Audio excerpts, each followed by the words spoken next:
Communication is one of the main challenges in a marriage, and it's one of the most important issues between a husband and wife. There are so many questions about this topic. How do we learn to communicate? How does a married couple learn to talk with each other? What does healthy conflict resolution look like in a marriage? And so many more questions. In this episode today, my guest, Austin Holt, shares his expertise and experience on these critical questions. Austin is a Christian, husband, father, and a life hobbyist. He loves talking all things marriage, ministry, parenting, and so much more. And he loves doing deep transformational work in the hearts, minds, and souls of others so they can best show up exactly how God made them to. His love for people and for life is both contagious and energizing. It's a great conversation that all men and women need to listen to. So let's get started. Well, hey, Austin, thanks for being here on the show. I'm looking forward to talking with you today. Hey, thanks for having me on. Yeah, absolutely. So we're discussing what might be one of the biggest topics for men, especially married men, and that's this topic of communication in marriage. It's so giant, It could be a week-long conversation. We're going to squeeze it into about an hour here. What I'd love to start with at a high level is just in a married couple, how do most couples learn to communicate? Like, how do they even do it? Where do they start? So let's just start there, the beginning point. A new couple, how do they learn to communicate with each other? That's a great question. And they learned at the very beginning of life. Their communication style, most people's communication style is very adopted from the container in which they were raised in, and so how they saw mom communicating with dad, how they saw dad communicating with mom, and if things were healthy with mom or dad or not healthy with mom or dad, or if there wasn't mom or dad and it was caretaker or grandma or, foster system, what have you, most couples, they didn't really learn to communicate once they met each other or even once they got married. They learned their communication style way back. I mean, all the way back from those early, what we call early imago years, those developmental years, even 1, 2, 3, 4, 5. I mean, they learned what looks got certain things. They learned what cries got certain things. They learned what behaviors got certain things, throwing things, breaking things. And so a lot of that kind of modulated, into the habits they have today, unless they're exposed to a better way, or better than that, they're coached into a better way. But it all started way back in their own garden. And then what about then when they first get married? So the communication style began with them, right? Beginning, like you said, as a little kid and growing up. And now here we have marriage. We've got husband and wife slammed together, same apartment, starter home, wherever they are, full time, 24/7, outside of work, but they're living together. How do most couples then begin to figure out how to communicate with each other? Yeah, I mean, unless they are a couple that are very growth-minded and they're seeking out counseling and mentoring and coaching and, pastorally advice and that kind of thing. I mean, as Christians, we have the baseline instruction that the Word of God provides us, of course, with about what types of things should or should not be coming out of our mouth, off our tongue. And so, we would hope that if someone's listening to this today that, identifies as a follower in Christ, there is some baseline instruction we get from the Word. The instruction that we are usually not getting is how we are blending kind of two wills and two styles into one. And so, so you've got this couple, and a lot of times what they don't remember or they don't realize either is before you get married, your brain hasn't really flipped this switch yet. And when you get married, this switch flips, and we call it the unconscious transference of primary caregiver, which is a really fancy phrase for as soon as we got married, you became family. Okay, you're not just a lover, but now you're family. So any unfinished business I have with family that I haven't fully finished, fully flushed out, the loop's closed, now I'm going to kind of put it on you, because one thing we like to say in couples counseling is that, marriage is the completion of childhood. And so you get married, and now all of a sudden this switch flips in the brain, and the brain, we also call it the establishment of permanence.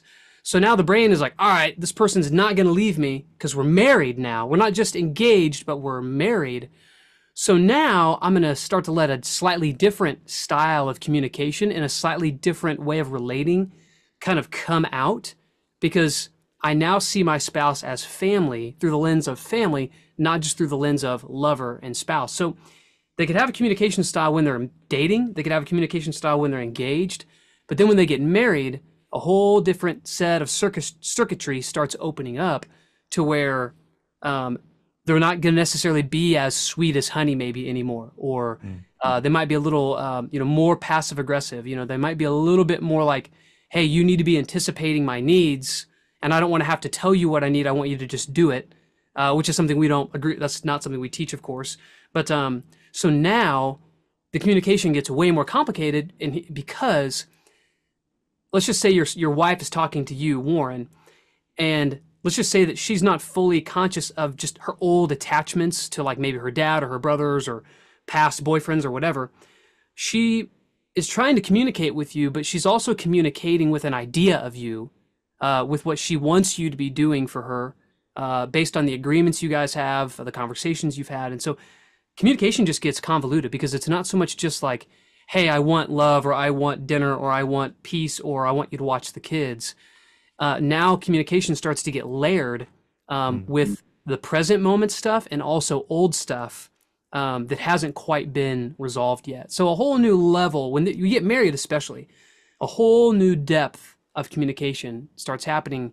And that's not even including how body language changes, and how, because more than likely, like your wife married you because you reminded her of the positive and or negative character traits of who raised her, because there's a templating that happens when you're young, and you'll typically find someone that it's kind of like when the Kool-Aid man goes through the wall, there's kind of like a template there. So the man that she lets into her world now is going to kind of come through that hole in the wall. And so even just maybe the way you look at her, maybe the way you smile, nod, frown, your eyes look around, if that even reminds her of a way dad used to be, or again, any past primary relationship, a whole new set of communications, perceived communications starts happening. Yeah. So I did want to dig into that, and we might come back to a bit more in a minute.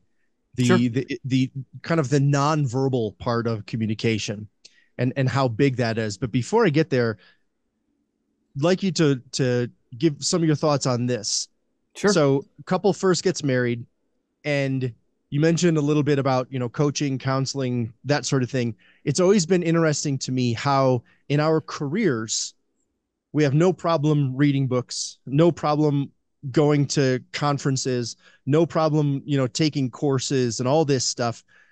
But when we get married, our training is being married. Like we say, the way we're going to learn about being married is by being married. Sure. The number of men I've spoken with, and I've said, hey, how many books have you read on being a better husband? How many books have you read on being a better father?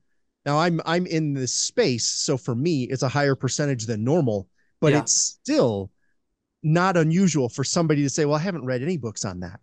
Yeah. I don't work with women, so I wouldn't be able to answer for them, but I would guess that it would be pretty similar if I were to ask the average wife on the street, how many courses have you attended on being better as a wife? How many books have you read on understanding your husband? We just don't. Yeah, that's right. The way we learn to be married is simply by being married. Yeah. So I'd love to hear just some of your thoughts on that as an idea before going further. Yeah. So there's on-the-job training, right? And then there's those who want to rise up, typically go on and get more training. And a lot of times, if we're left to our flesh, if we're left to our wounding, if we're left to our trauma, if we're left to the stories that we brought into marriage, more than likely we're just going to completely recreate what we've always known, what we've always seen. And so, it's been our experience too. And we work with a lot of different couples, and we work more primarily with sort of kind of more in the camp of the driven Christian couple, where they take life pretty seriously in most areas of their life. Like they want to be great spouses. They want to be great parents. They want to serve and honor God well. They want to serve their church well. They want to be financially responsible. They want to take a good care of their temple. And so our kind of like you, our percentage is a little bit higher of people that maybe they have read books, they've attended a conference. And I think a big reason why people don't is, one, they're not used to introspection. They're not used to reflection. and they're not used to having that level of accountability, you know. And so for a lot of people, it's like they know the engine's knocking, and they don't want to pop the hood because it's kind of like if your engine starts knocking, you're like, oh man, shoot, like if I take it to a shop, they're gonna give me bad news. You know, I'm gonna take it to the shop. They're gonna be like, "Hey, your valve train's knocking. You know, you got a valve is bent or whatever." And people then don't want to pay the tab. You know, and Yeah. so I have found that people generally want the path of least resistance in marriage because that's how they survived childhood. If they didn't rock the boat, mom or dad didn't get mad. And so in marriage, what we see a lot of times, and especially with men, is they'll just kind of override and they'll just kind of take, like if there's resistance, they'll just kind of like man up and deal with it, because the thought of popping the hood and dealing with it seems more painful than than it is right now. And then they desensitize over time, and then slowly they're really disconnected to their wife. They're not communicating. The intimacy is starting to dwindle off, and it's actually just because they've withheld so much, because they don't have a felt sense of what that coaching, counseling, therapy work looks like. You know, for people Yeah. that have, they realize it's good. You know, they realize it's helpful. You know, and especially, you know, and we only encourage people to work with, you know, Christian, you know, counselors and coaches. But it's like they have never got to experience how powerful and transformative that is, and they never saw their parents doing it. You know, the only times they saw their parents really connected was when they did not deal with that stuff. They kept things kind of just, they didn't rock the boat. You know, so then their level of intimacy might have been like a 5, but their level of conflict might have looked like a 5. You know, well, we help couples realize that sometimes that, and we like to call conflict a learning opportunity. You've got to sometimes be willing to get to the comfortability with learning opportunities at like a 7, 8, 9, 10, if you want the intimacy of 7, 8, 9, 10. Yeah. You know, and so, yeah, man, we see a very interesting kind of blend of, you know, people looking at what they were raised with, and then the level of love they think they deserve to have now, and how much that will proportionately affect how willing they are to read books, podcasts, conferences, you know, get into a program. And so, but yeah, I mean, again, we're working with a lot of that more, I don't like to say necessarily the phrase like high performance, but more driven Christian couple that's like very family centric, very marriage centric. And they're like, hey, we know, like, and especially the man who's leading the marriage. He's like, I know it is my calling from God. It is my, for me to be obedient to God. I am to lead this marriage and I'm to lead it well. And they're a little bit more drawn to that, but it takes more guys like you that are willing to, you know, have an audience and tell the truth about what masculinity looks like, leadership looks like, and what the fruit of a good marriage looks like, to inspire the guys that they're just stuck. They're stuck in Yeah. thinking, if I pop the hood, it'll be worse than it is now. Yeah. But I mean, that's a lie. You know, that's a Well, lie. so many guys think counseling means I'm going to sit in a room with my wife and somebody else who both tell me I'm wrong. Yeah, that's right. Like that's their perception of what counseling is. And they haven't had that experience of, no, this is just a way to accelerate. Yep. If you love your wife, and we're going to assume you do, if you Yeah. love your wife and you want a healthy marriage, learning these things, like actively learning, if you're going to spend, you know, some guys, you know, they'll spend hours every week learning how to get better at golf. Okay, Yeah. great. How many hours a week are you spending learning to be better as a husband, learning in Right. this context here to be better from a communication standpoint? You had Yeah. mentioned just a moment ago about conflict a little bit. I'd love to hear what you think about what does healthy conflict resolution look like when we're talking communication. Yeah. So, Okay. you know, a couple just had some fight. It doesn't have to be, you know, the world-ending big blow-up fight. Just a normal kind of disagreement that can happen from time to time between two adults who live together, a husband and wife who live together. From a communication standpoint, what does it look like to walk through that healthy and come out of that healthy? You know, what does that look like? Yeah. Yeah. Great question. So, so we use a couple different frameworks in communication, and one thing I really believe, because I've seen this validated time and time and time again, is that if we don't use a method, if we don't use a framework, it's just like training. It's any kind of training, right? It's in a stressful situation, you will default to your lowest level, your highest level of your lowest skill, basically. And so, and let me rephrase that. You will default to your lowest level of the training, okay? And so when we get really stressed, we lose a lot of that, like, higher function, mental, judo, and we just kind of default to like, what have we trained enough at? Like sometimes when, catastrophe happens, people, they don't remember how to act, they remember how to run because they've run a lot, so their amygdala, that part of their limbic system that's designed to help them respond to fear, they just know how to run. Okay. And so like I'm big into training. I do a lot of firearms training, like the tactical world. That's kind of my number one hobby. And we teach this a lot, when all of a sudden there's danger and the amygdala is, beep, beep, beep, beep, beep, going off. The only skills you're going to have are the ones that you have relentlessly honed in. And so I personally believe that if couples don't have framework that they can rely on, when a learning opportunity happens, that high level of stress is going to kick in, and then immediately a lot of the one-liners they heard at a marriage conference, or the one-liner from their pastor, or something they read in a book one time, or a poster they saw at, Mardell, those little bits, those little diddlies of advice are going to disappear. And so we use a couple different frameworks, but for what you just described, we like to call that like a trip on the sidewalk, okay, where you're just in flow together, you're kind of walking through life, something comes up, one of you kind of trips on the sidewalk, one of you's had a bad day, or both of you's had a bad day, something gets said, it doesn't get received well, it doesn't land right. And so we use a framework, and I'll share what that framework is. And quick little homage to, I don't know if it's homage, I guess I'll never know. But so there's a man named Dr. Harville Hendricks. He's actually out of Pennsylvania.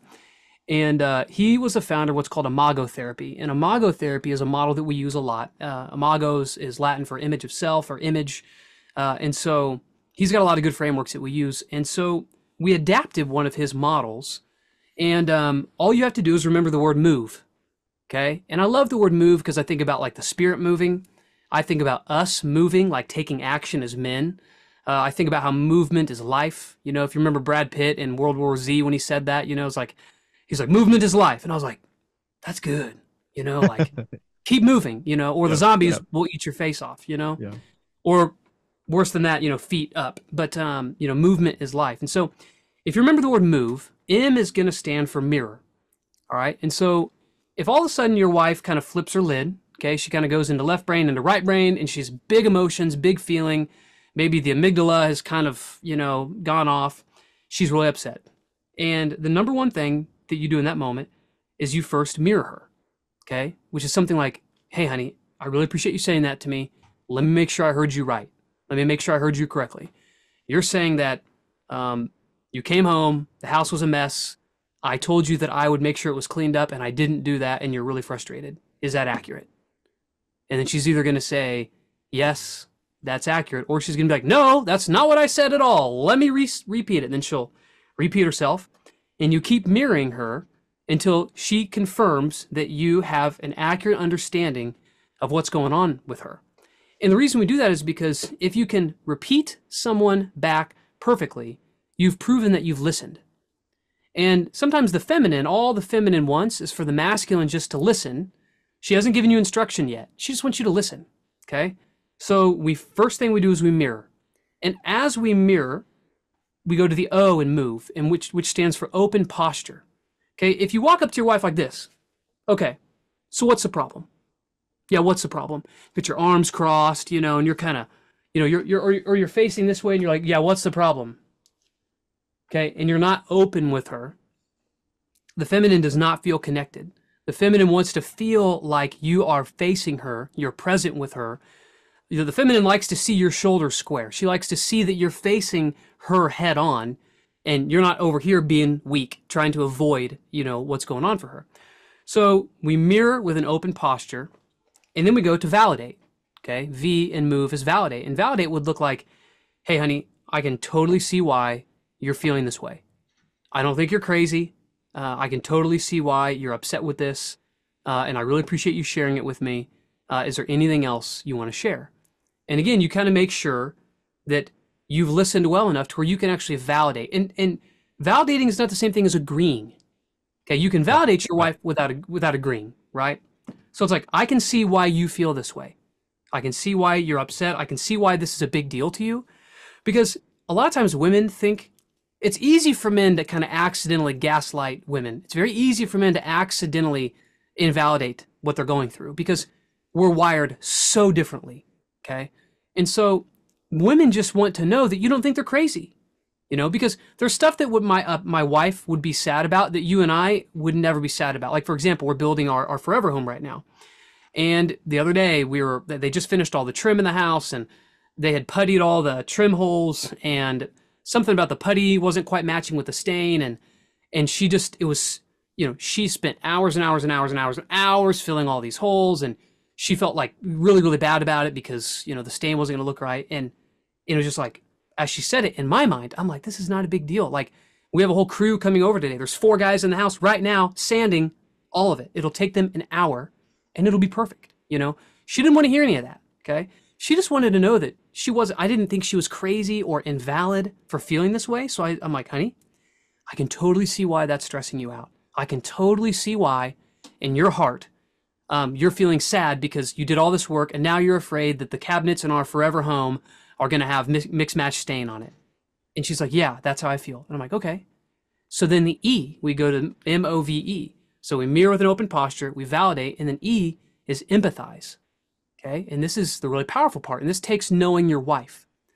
Rachel, it sounds like you're probably feeling a lot of fear. Is that accurate? And she's either going to say yes or no.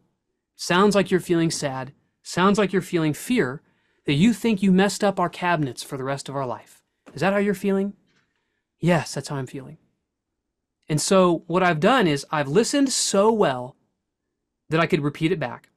I've helped her feel like she's not crazy and that I still love her.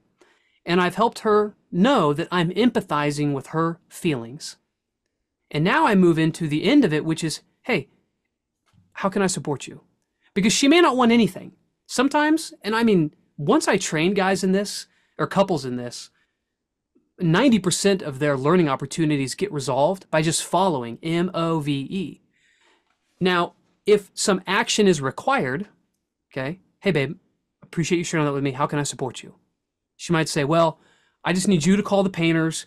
I need you to explain the putty snafu, and I just need to know that you could go up there and just fix it. And then I can be like, got you. And then all of a sudden, the entire learning opportunity is over. And when we stick in this framework, we don't bunny trail down 100 things. We're not listening to our spouse through our own filters. Okay. And more than likely, when there's a lot of upset, they just don't feel heard. When the feminine doesn't feel heard, it drives her insane. Because she's like, you don't get it. You're not hearing me. You're not understanding me.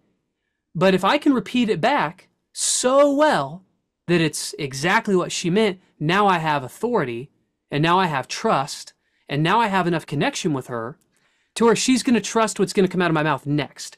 Because a lot of times the wife gets going, and then the husband just immediately is like, I'll fix it. Stop. I got it. I'll go do it. And she's like, no, you're not. And he's like, no, I get it. You want the holes fixed. And she's like, no, you're not listening. It's like, I got it. And then boom, it just downward spirals, right? Yeah. And so that's a framework. And so I encourage all the guys listening, when you find yourself in a kerfuffle or a trip on the sidewalk or, a little connection issue, if you can just remember the word move, okay? And we also use this framework very formally. Like if Rachel's got something big on her heart she wants to talk to me about, the first thing we always do is we ask for an appointment. We say, hey, is this a good time to talk? Okay? Because a lot of times if you just kind of barge in on your spouse, you kick down the office door and you're like, hey, I need to talk to you about something really seriously. And you just kind of get going. She might be overwhelmed by something. She might be jacking with the kids. She might be on a work call. She might be overwhelmed by 1,000 things. And so if we're going to have a sit down, like if this isn't just fluid, your scenario for me is kind of more of a fluid thing. If we need to have like a sit down, we always ask each other for an appointment. Hey, I got something I want to share with you. Is this a good time? And if it is, then we talk. If not, we set a time. And then I start to share, and then she will use MOVE. And sometimes we'll go back and forth 3 or 4 rounds because maybe I said something when I was sharing that she wants to talk about, but she's going to wait because right now it's about what I'm saying, not about what she's saying. But I just encourage anyone listening to this, that framework, mirror, open posture, validate, empathy, just those steps alone. If you don't tell your wife you're going to do it and then you do it, like I guarantee any guy that's listening, if you don't tell your wife you're going to do this, and next time you guys kind of start to get into it and you use that framework, she'll be like, what are you doing? Yeah. Yeah, because she'll be like, yeah, that is what I said. Why are you repeating it back to me? It's like, don't worry, honey. I just want to listen so well that you know that I know what's going on, you know? So that's the most reliable. I mean, we have other frameworks that we have. We even have products that use these frameworks, but that's one of the best frameworks I've ever been taught and kind of adapted. And again, if you can just remember the word move in a stressful moment, move. Austin said move. The dude on the podcast with Warren said move. Okay, what do those mean again? And if you can remember that, you could avoid the downward spiral. Yeah. Every time. That was great. Yeah, that was great. One of the things that you mentioned there briefly was how we're wired so differently. In our culture right now, there's a lot of disagreement with that, right? We're told that there is no difference, that doesn't exist. So from your view, what's a little bit of that? Because we don't have time to go into that fully, you know, the whole rest of the show would be that. So what's a little bit of the wired differently that you see? Oof, man. Here's the beautiful thing, Warren. And I know you know this because you've raised a son and a daughter. Most of the people that I find that try to act like, you know, a child can choose their gender or choose this and that, or that there's no difference between boys and girls, they've never raised in a healthy way, in a healthy environment, they've never raised both sons and daughters. Because I see it. Just today, we went out to lunch for my middle. I have 3 daughters and a son, and we took our middle daughter out for her birthday today. Today's her 6th birthday. 9752. Yes, I think it was her 5th birthday. I love you, Caroline, if you're ever watching this. And so we sit down at the table, and what are all the girls doing? They're decorating their spots. They're setting out all their stuff. And what's my son doing? He's fighting me for the knife so he can cut stuff apart on the table. Okay? He's rolling on the table. He's stabbing stuff. He's roaring. My little girls are being their little feminine selves. And anyways, you could just see from the beginning, because I've raised them, I've watched their nervous systems develop. And I've seen my son do things he's never seen me do. I've seen things that have come out of his DNA as a man. And so the biggest distinction that I think, and not necessarily the biggest, but a primary distinction people got to understand is that the feminine, they communicate in feelings. Masculine communicates in facts. Okay, one thing that we get all the time is men will be like, my wife's a liar. She lies all the time. She just makes up stuff. And here's a great example. And this comes out of a book by a guy named David Deida. He wrote a book called The Way of the Superior Man. Disclaimer, I don't agree with everything in that book, but he's got a lot of really good stuff in that book. And he said, he's like, you know, you come home from work and you look at your wife and you're like, hey, you want to go to the movies? She's like, no. So you pick her up, you spin her around, you hug her, you kiss her, you throw her on the couch, you ask her, how's your day? You play with her hair. And then you're like, hey, you want to go to the movies? And she's like, yeah. Well, it's not that she was lying to you. She didn't feel connected to you. And so the way the feminine likes to communicate in a safe relationship, they will communicate how they feel long before they'll communicate fact. See, masculine, we have this kind of deep intrinsic honor and code.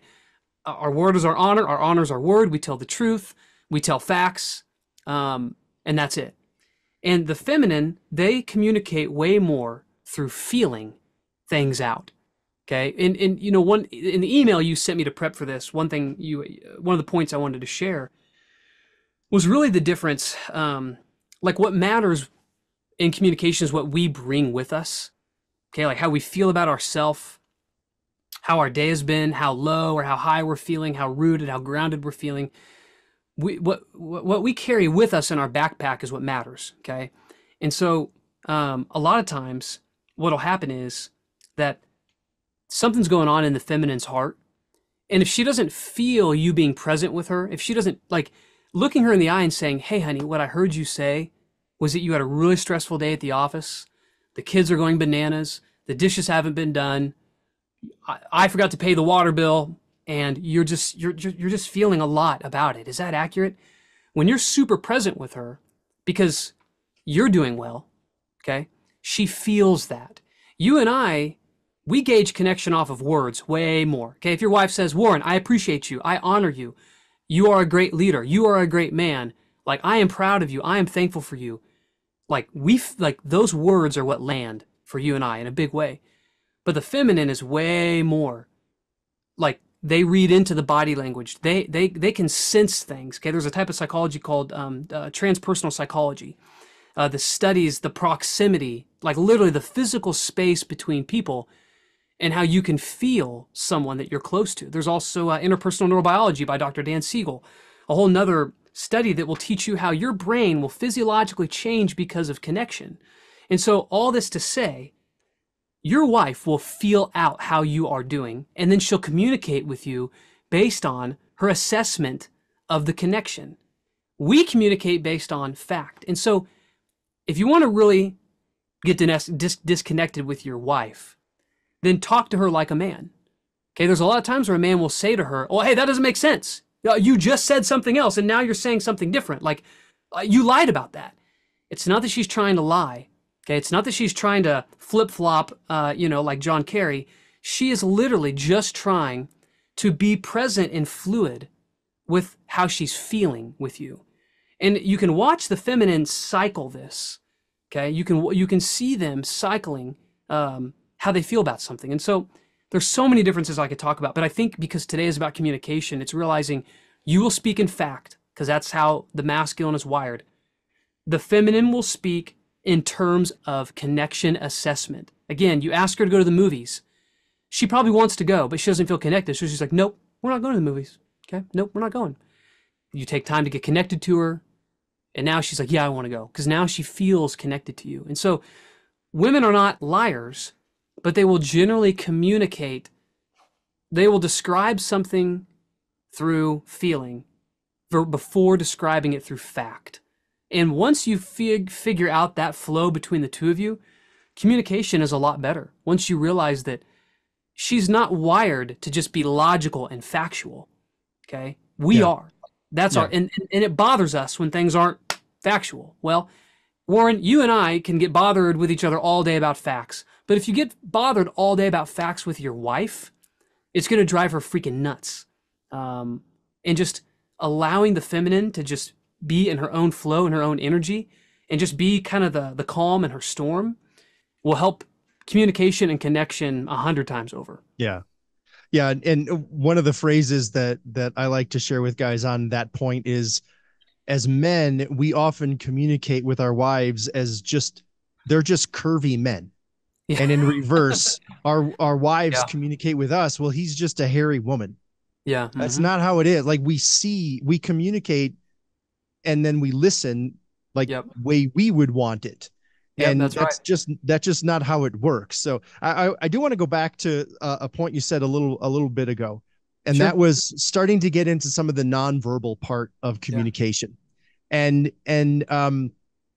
this is something that I think guys struggle with quite a bit. And it relates to the point you just made about, well, I'm just talking about the fact. How does the nonverbal matter? Because it's just nonverbal. So a lot of guys are unaware of the nonverbal part of how they communicate. They're also, this falls into the verbal side. So there's maybe two different questions here, but they're also often unaware of this idea of tone. Yes. I've heard from so many men, well, my wife says she doesn't like my tone. And he says, I have no idea what she's talking about. I don't know what she means. To my ear, I don't hear any of this stuff. So speak a little bit about the nonverbal part and then tone. How does that play into this? Well, I'll start with tone. Tone is huge. And again, tone is huge because it's associative. Okay. Your spouse has an attachment to the tone, because more than likely, even if she had a perfect dad, she's heard dad yell. And when you're little, one of the things you're most concerned about, like every little girl is very concerned about her dad, not just loving her, but liking her. and her dad being glad that she's around, because dad's usually gone more than mom. So when dad's around, she wants to connect with him. And then when dad's gone, there's this little part of her that's like, if I was better, would dad be around more? Okay. So there's a very strong attachment, one, for females to the primary masculine in her life. But when she was little and dad would raise his voice or yell, it usually meant she had to go to her room and now she's alone. Okay. And when we're younger, a loss of attention can be equated to the loss of life. And you probably heard the phrase, oh, that scared me to death. Kids are actually scared to death when they lose attention too long with a family member. And I've even coached grown men even in business and sales and leadership, where there's certain things they can't do because they feel scared to death. Like cold calling, for example. I've worked with guys in the past where they could not just pick up the phone and call a prospect. Like it just made them ill. Well, we figure out that, growing up, they'd be at the dinner table, sales guy would call, mom and dad would go pick it up, get super mad. How dare you call us at dinner, and hang up the phone. And then they were mad and distant the rest of the night. Okay. Even though it was their choice to answer the phone. My parents were smart about that. When it was dinner time, they unplugged the phone. It was this magical, responsible thing. But wait, I got to interrupt. So for the little kids who are listening, unplugging a phone, what does that mean? So I'm just kidding. Yeah. There's this magical cable that comes in the house. It's like unplugging your charger and turning your phone off. Yeah. But that's good. But yeah, and so now even that guy, as a 40-year-old adult, would have deep, visceral nervous system pain thinking about cold calling someone, because the yelling and the screaming reminded him of feeling scared to death. So then he's 40 years old and he feels like he's going to die picking up a phone and calling probably already a half qualified lead. Okay, so our wives have a huge attachment to tone because more than likely dad had a tone at some point and then they were separated, or worse, then mom and dad were separated. And so that little bit of tone can set off the nervous system, even though your wife knows, I know Warren's not leaving. I know Warren loves me. I know Warren's not going to abuse me. I know Warren, is going to rub my shoulder so I fall asleep tonight. All the known stuff.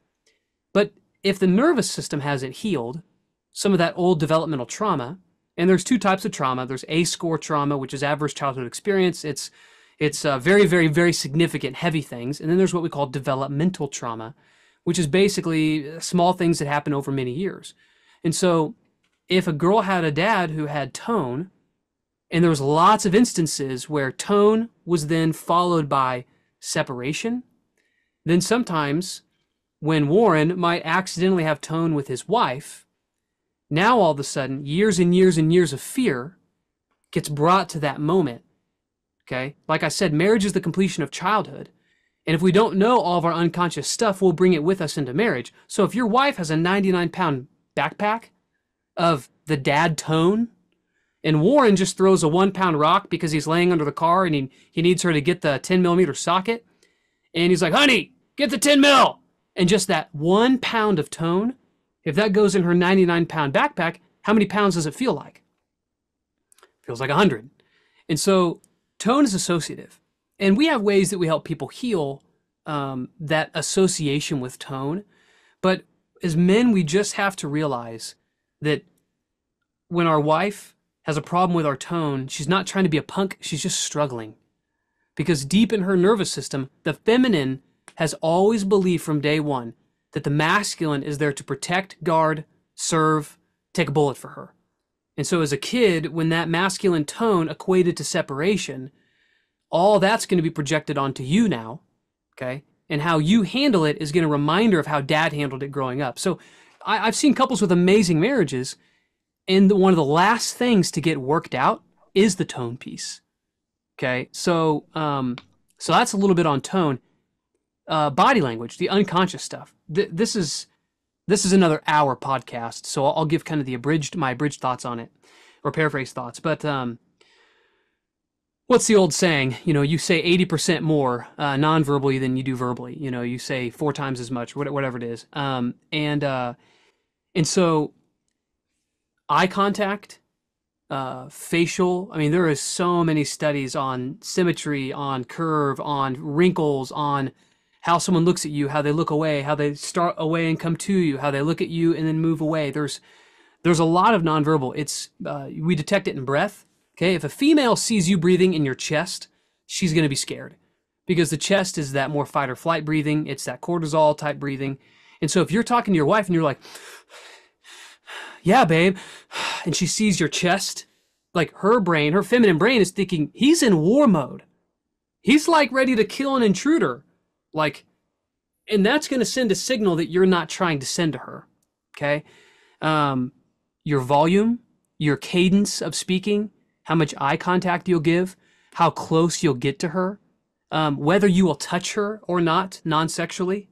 Okay. Like I know with my wife, if we're ever in a learning opportunity, what she wants me to do first thing every time is to walk up to her and just put my hand on her arm, put my hand on her shoulder. So she just kind of feels my presence. Like she kind of knows I'm there. She knows I'm with her. And so you could say all the right things and your wife doesn't buy it. That's how powerful the nonverbal is. You know, you could say I could give you every recipe, juju, guru, biblical, everything statement, and they may not land. Okay. If you're like, okay, well, yeah, you're a good wife. You don't have to feel bad. Just, get over it. Go take a shower. You'll feel better. Go eat. Maybe you need some carbs. It doesn't matter what you could even be like, here, let me pray for you. God, thank you for my wife. You could say all the right things, but the body language will always tell the truth. Okay. Yeah. How you're present with her. We actually do this exercise at every event that we have, whether people are coming in town for our events or we're traveling to someone else's event. Every time we do an event, every spouse has to introduce their spouse to the group without using words. And this is the first exercise we do. It takes about 1 minute per couple, sometimes 2. 60-70% of the couples are in tears by the time they're done with it because they'll look at their spouse and they introduce something they appreciate about their spouse without using words. And so they'll kind of try to pantomime this thing and pantomime like their heart and prayer and like being in the word and taking care of kids. And there's so many guys I've seen that otherwise would never show emotion, but all of a sudden their wife in front of a group of people shows with her whole body something she loves about this man, and all of a sudden he's crying. There is extreme power in nonverbal because your words could be misunderstood. It doesn't matter. Sometimes it doesn't matter. If there's no connection, the words may not matter at all. And so, but based on your presence, there's way more power in presence than perfect words, period. Yeah. And again, that can be proved with, you could say every right thing. And if your wife doesn't have a felt sense of your presence, your strength, your integrity with her, you could read her every Bible verse and it wouldn't matter, Yeah. Yeah, definitely. Yeah, that was great stuff. So I'm going to switch gears entirely with you here as we're getting close to our hour wrapping up. I want to hear a little bit about something that you guys have called connection cards. You talked a little bit about some of the framework that you teach and things. I'm a big fan of card decks. I use them a lot. I keep a handful of stuff in my truck. I use them with my kids. I use them with my wife. I'd love to hear what do you guys have? What are the connection cards? What do they do? What's the benefit? How do they help people? Just tell me a little bit about the connection cards that you have. Yeah, I'm looking around because I'm like, man, if I was just highly prepared, I'd have a deck sitting here. But so the connection cards were a total 100% God thing. About 4 years ago, I was driving on 2nd Street in downtown Lee Summit on the phone with my wife, and I just had a call with a couple. And I remember saying to Rachel, I said, man, I just wish there was a way that I could be there to hold people's hands while they're communicating about difficult things. And dude, like a flash of lightning, I saw all 57 cards of our card game, like boom, right there. And what we created was, there's a lot of card decks that are just conversation starters, open-ended questions. All that stuff is good. It's got a place for sure. our model, basically, all 57 cards are prompts that are fill in the blank. And so when you read through a prompt, you're filling in a blank because the cards are guiding you on how to get to a place of intimacy and forthcoming and checking in and connection that an open-ended prompt just won't do. So for example, one of our cards, and there's 5 different categories, and one of them is emotional intelligence. And so on emotional intelligence, you might get down to one card that says, one time when I was younger, I felt blank, and it's affected how I show up today by blank. And you got to fill in the words. So it's like, okay, let me think about that. Okay, yeah, one time when I was younger, I felt really scared, and it changes how I show up today by me just avoiding conflict with you. Okay, so they answer the card, and then there's one card called the response card, and the response card has 5 prompts on it, and you're only allowed to use one of those prompts. And it's like, tell me more about that. How, where else does this show up in your life? What happens next? I heard you say blank. Did I get that right? How can I support you? And so it helps couples actually flush out, because most of the time when someone comes to their spouse and wants to share something, they'll share the first fifth of it, and then they'll get sidetracked on some other conversation based on the other spouse's reply. And so the way the card game works is it forces you to start with something really important and get it all the way out. And then there's a scorecard system where it's called the connection scale. And there's -10 all the way up to +10. And you start like at neutral. And as you play the game, you can tell your spouse if that helps you feel more connected or less connected. And so the magic of the game, and it's really just couples therapy hidden in a game. I have a lot of counselors and therapists that admittedly, they buy the game from me, and their sessions with their couples is just facilitating them playing this game. Hmm. And as stuff comes up, the counselor's there to help work it through. I just had a session with a couple this week, and they were kind of gridlocked, so that's exactly what we did. I just pulled out the connection cards and I said, draw a card, flipped it over, started talking, and he used the response card. She was sharing. And it's just a model that it has more guidance because all the sentences are fill in the blank versus open-ended. Every single card is designed to create something better in the marriage: intimacy, connection, communication, vulnerability, transparency, personal reflection, spiritual check-in, all of that. And so, what's crazy to me is the connection cards have probably lost us a lot of money, because sometimes a couple will come to me and they've got some stuff, and I'll say, hey, before you hire us to do session work with you, go buy a deck of connection cards, play it every day for a month. And if you still are having trouble communicating, call me back. And no one calls me back. And I thank God for that, because it's a $30 solution that for people who are committed enough, driven enough. And of course, lots of those couples, they end up coming back to us, and they'll join like our monthly program, or they'll take one of our courses. Like, I'm being a little facetious, but it's amazing to me how many times the connection cards solve the problem. And I thank God for that, because I literally, bro, it was just a vision. I was driving, talking to Rachel, and I saw it. I saw a whole card game with fill in the blank sentences. I saw the colors, I saw the layout, and within 15 days, we had a prototype in our hands. That's how fast it was. And now we've sold many, many, many thousands of decks. And we have decks in almost every single continent. I have Arabic couples playing the game right now overseas. Like, I mean, God has moved it out, which has been love that. Very cool. Yeah.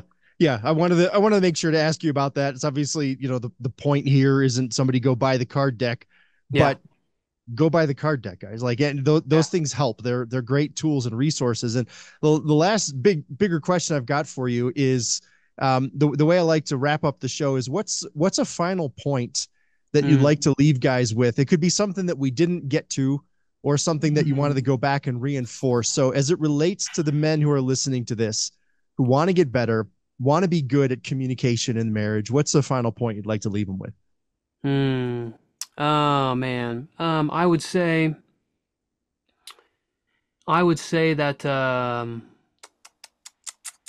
I love this question. it's kind of a toss up between two things. I don't want to sound cliche, but do everything you do as if you're doing it unto the Lord, period.